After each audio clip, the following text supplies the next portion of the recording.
प्रभात बच्चों, आज के अद्भुत दिन कहो,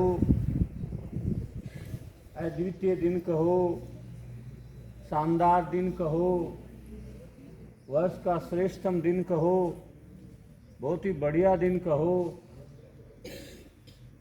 ये सारी चीज़ों के साथ साथ एक चीज़ और जुड़ी हुई है।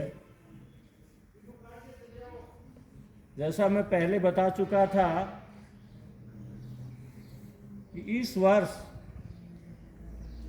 जो 12वीं का बैच है, चाहे वो आर्ट्स के बच्चे हों, चाहे कम हों, चाहे साइंस के बच्चे हों, लेकिन है अद्वितीय। यहाँ भी आप इधर उधर दृष्टि डालो तो 100% बच्चे यूनिफॉर्म में। ये कोई छोटी बात नहीं है। आज का जो प्रसंग आप सुन रहे थे उसमें एक कहावत चरितार्थ होती है, नेकी करोड़ दरिया में फेंको। ये जो चित्रकार था, ये कोई धन कमाने के लिए या नाम, प्रसिद्धि, प्रशंसा के लिए नहीं कर रहा था। उसको उस काम में मजा आता था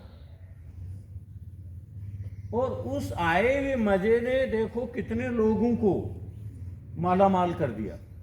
लोग ढूंढ ढूंढ के उसके चित्रों को बेच रहे मार्केट में, बहुत बड़ी धनराशि प्राप्त हो रही है।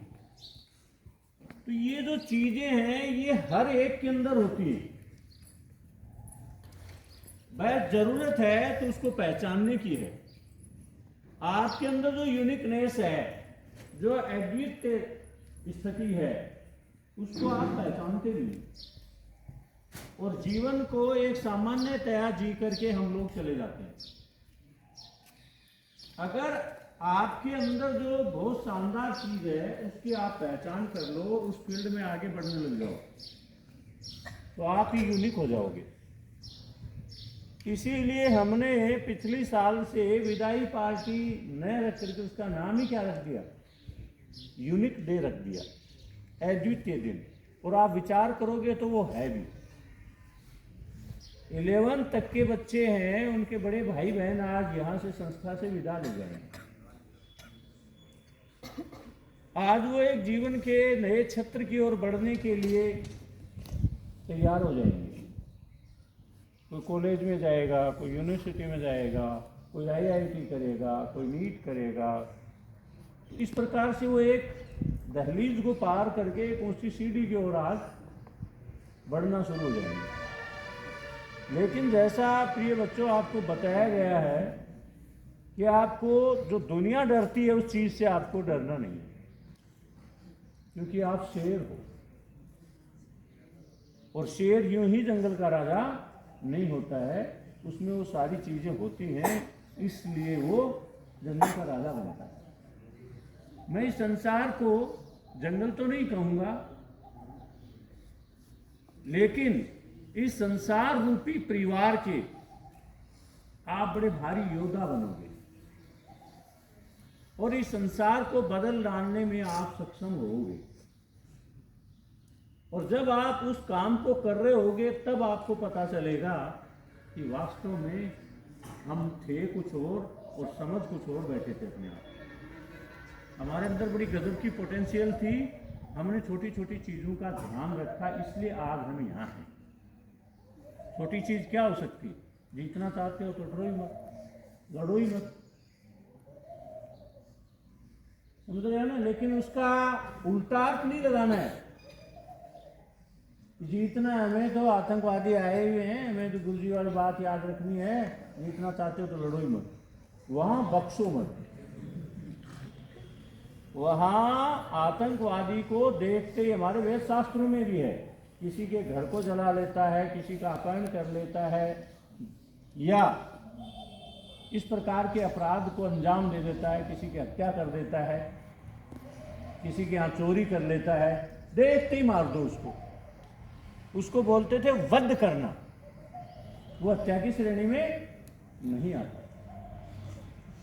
अब से 3 दिन पहले मेरे बहुत ही अजीज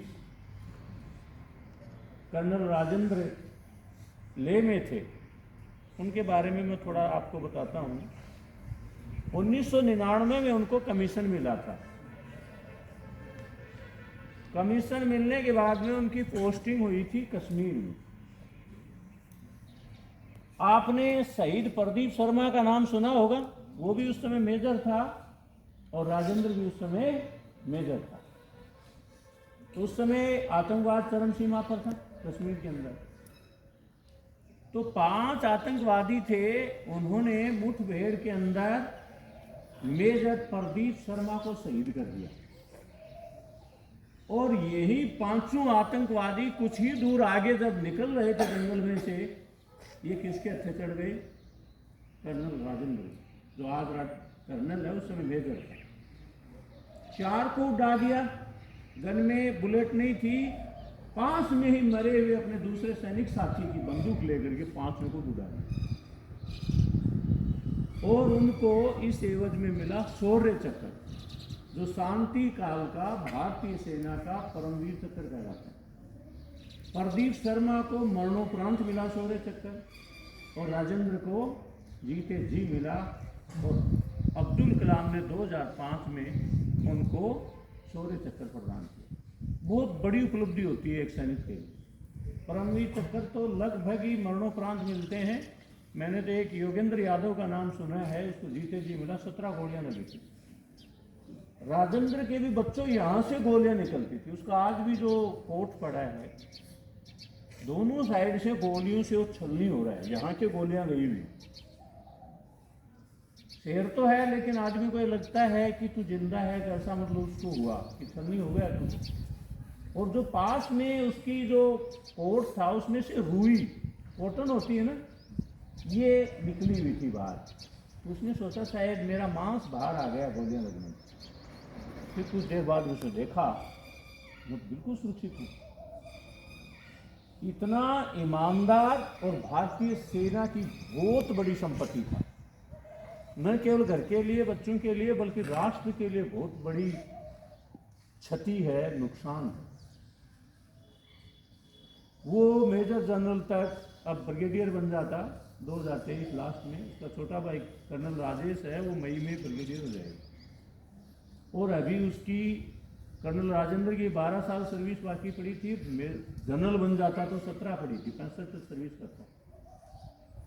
कर्नल राजेश अभी 45 साल का हुआ है। वो एक दिन आप याद रखना, आपके सामने आ जाएगा। वो जनरल तक भी पहुंचे तो कोई आश्चर्य नहीं। लेफ्टिनेंट जनरल तक उसको कोई रोकने वाला नहीं। वो पिरामिड बनते हैं सेना के अंदर। कर्नल तो बन जाते हैं लगभग जो कमीशन लेते हैं, लेकिन उसके बाद में नीचे कर्नल हजारों होते हैं। लेकिन उसके बाद में ब्रिगेडियर थोड़े कम बनते हैं, फिर मेजर जनरल कम बनते हैं, फिर लेफ्टिनेंट जनरल भी कम बनते हैं, लास्ट में जनरल कोई भाग्यशाली बनता ही बनता है। तो बड़ी दुख की घड़ी से इस समय 3-4 दिन से गुजर रहे हैं। वहाँ जाना, उन छोटे छोटे बच्चों को देखना परिवार के साथ। तो आपको जब राष्ट्रीय गान करो, उसके बाद में गोपी जी श्रद्धांजलि करवानी है। कर्नल राजेंद्र जी कड़वासरा की आत्मा को शांति मिले और भारत माता ऐसे शूरवीर पैदा करती है। बाकी जो आपका आज यूनिक डे है, उसके लिए खास करके वैसे तो सभी को 12th के बच्चों को बताना चाहता हूं कि जहां भी जीवन में समस्या आए, लिखो और आपके हिसाब से समाधान क्या है वो भी लिखो पूरी। तो आपको आपके द्वारा ही उस चीज का समाधान मिल जाएगा। और जो सामान्यतः जीवन है, समाज में जहां रह रहे हो, परिवार में जहां रह रहे हो, कोई वाहन में यात्रा कर रहे हो, ट्रेन में, एरोप्लेन में, बस में, कहीं भी, वहां ये बात हमेशा याद रखो, कम से कम बोलो। और वो सेंटेंस भी याद रखो, जीतना चाहते हो तो लड़ो। एक दिन ये चीज आपको उस स्टेज पे पहुंचा देगी, वो महानता दे देगी जिसका आपने कभी सोचा भी नहीं। ये कोई माड़ी बात नहीं है। पूरी दुनिया, जो भारतीय संस्कृति का मूल मंत्र है वसुधैव कुटुंबकम, अगर ये एक सेंटेंस भी आदमी पकड़ के चले तो पूरी पृथ्वी सुखी हो जाएगी। एक जॉर्ज बर्नार्ड शॉ ने कहा था, ये वक्त गुजर जाएगा। ये दोनों तरफ लागू होता है। अगर आप बहुत दुखी हो, पीड़ित हो, परेशान हो, तो भी वो वक्त गुजरना है। जैसे जिस दिन उसकी राजेंद्र की डेड बॉडी आनी थी, उस दिन मेरे वो गिरधारी जी ने इन्फॉर्म किया कि इनके गुरुजी के स्टेटस पे वो आया हुआ था। बोलो ये क्या? उस दिन मैंने फ़ोन ही यूज़ नहीं किया, मैं कोई वन में चला गया और फ़ोन यहीं पड़ा। तो मैंने फ़ोन किया तो उस समय उन्होंने उठाया नहीं, थोड़ी देर बाद में फ़ोन आया। मैंने पूछा मैं क्या सुन रहा हूँ, वो रोते हुए बोले, बहुत मतलब जांबाज, वो भी सैनिक रहे हुए हैं, सूबेदार, एजुकेशन सूबेदार से रिटायर है, कोई फर्स्ट ग्रेड टीचर से रिटायर हुए 30 सितंबर को। तो बोलो भाई बिल्कुल सही है। तो जब तक उसकी डेड बॉडी नहीं आई, उनके घर वालों के, उनके भाइयों के चेहरे वास्तव में देखने लायक। लेकिन बाद में परमात्मा धीरे धीरे हर किसी को सामर्थ्य देता है, शक्ति देता है, आत्मबल देता है, वो धीरे धीरे धीरे धीरे सारे काम की। अब कर्नल राजेश जो है, वो जब उसकी ताबूत से डेड बॉडी को निकालने के लिए लगे हुए थे, उस समय उसके होठ खुले हुए थे कर्नल राजेंद्र के। तो कर्नल राजेश ऐसे उनको होठों को बस इतना मतलब लाड दुलार सारे भाइयों ने उसका किया, जैसे वो बिल्कुल ही वैसी स्थिति में हो। अब धीरे धीरे धीरे धीरे वो रिकवर करते जाए।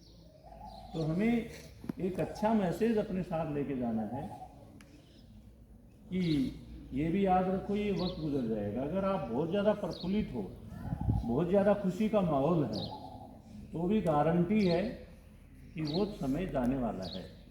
जिस तरह से रात जाने के बाद में सत्य रूपी, रोशनी रूपी सुबह होनी है, ऐसे ही दुख के बाद तुरंत सुख ही आएगा, दूसरी चीज़ आ ही नहीं सकती। इसीलिए हम देखते हैं जहाँ कभी मातम मनाया जाता है, वहाँ कभी शहनाई भी बजने लग जाती है, वहाँ शादियाँ भी होने लग जाती हैं, वहाँ खुशियाँ भी मनाई जाने लग जाती हैं। तो हमें उतावला और परेशान नहीं होना है। चाहे वो जीवन रूपी परीक्षा हो, चाहे आपकी एकेडमिक परीक्षा हो, वहाँ आपको बिल्कुल आराम से उस चीज़ को देखना है, सहजता से। अब दूसरा, बर्नार्ड शॉ जैसे ये लोग होते हैं, इन्होंने बहुत सारा साहित्य लिखा, बहुत सी चीज़ें लिखी, लेकिन एक चीज़ में निचोड़ दे दिया उन्होंने कि ये वक्त गुजर जाएगा। और इस पर हम विचार करेंगे तो बहुत बड़ा ज्ञान है इस सेंटेंस में। जीतना चाहते हो तो लड़ो ही मत, लेकिन मातृभूमि की रक्षा का जहाँ सवाल आता है, वहाँ सिद्धांत काम नहीं देंगे। आप बहुत पहुँचे हुए संत नहीं हो, मीरा नहीं हो। मीरा ने तो शेर के भी तिलक कर दिया था, विष को भी पी गई थी। मीरा तो हम है नहीं। इसलिए ये मत कहो कि मैं बड़ा शांत हूँ, मुझे भगवान पर भरोसा है, और शेर के मुंह में अपना सिर दे दो, जैसे चिड़ियाघर में वो आप सर्कस में देखते हो। ऐसा पंगा कभी मत करो।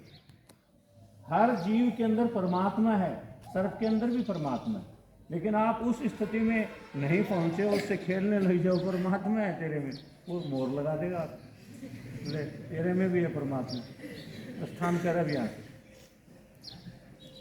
परमात्मा आत्मा रूप में हर जीव के अंदर मौजूद है, ये बिल्कुल 100% सत्य है। लेकिन उसका जो स्वभाव है ना, स्वभाव सुधरता नहीं है, बदलता नहीं। सांप का विष देना ही स्वभाव है, काटना ही स्वभाव है, वो काटेगा। बिच्छू बहुत बड़ी तोप नहीं है, लेकिन उसका स्वभाव वो डंक मारेगा, वही छेड़ेगा उसको तुरंत मारेगा। तो कहने का तात्पर्य हर जगह जर्रा जर्रा नहीं, हर जर्रा जर्रा, कई कहते हैं ना कण कण में भगवान है, कण कण में नहीं, कण कण ही भगवान है। अगर कण कण में भगवान कर दिया तो कण बड़ा मान लिया हमने, और भगवान छोटे हो गए। कण कण ही भगवान है। Everything is God, everywhere is God. हर जगह भगवान है, हर चीज भगवान। लेकिन उसका भगवान या परमात्मा, अल्लाह, खुदा होने का हमें आभास होना चाहिए कि ये क्यों है, कैसे है, ये बात सही कैसे। अब कर्नल राजेंद्र का डेड बॉडी था, दोनों आंखें नाक एकदम, कोई युद्ध भूमि में तो था ही नहीं, ले में था, अपने ऑफिस को बिल्कुल मेंटेन रखते हुए शांति काल में था।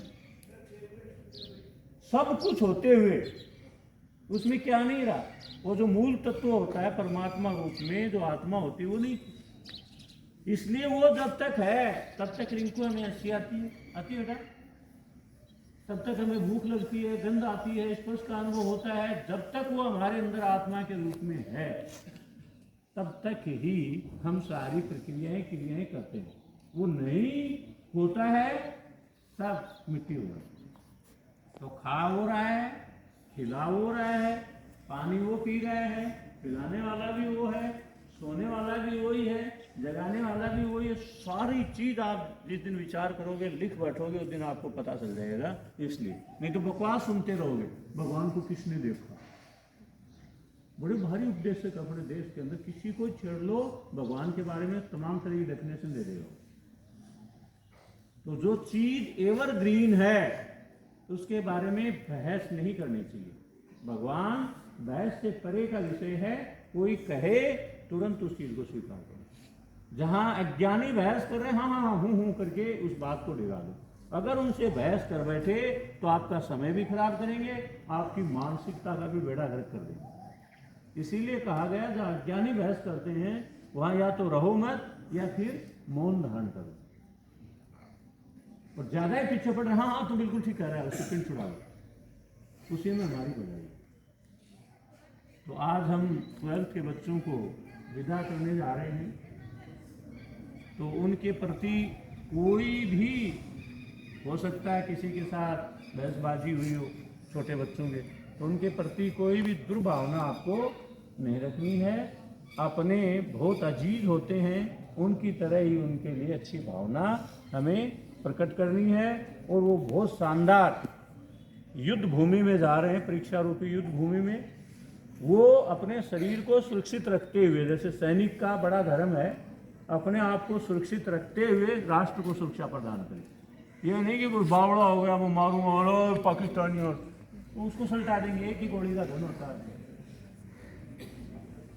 तो उनके बारे में अच्छी फीलिंग लेते हुए, अच्छी उनको एनर्जी देते हुए और बढ़िया तरीके से आज हम उनको विदा करेंगे।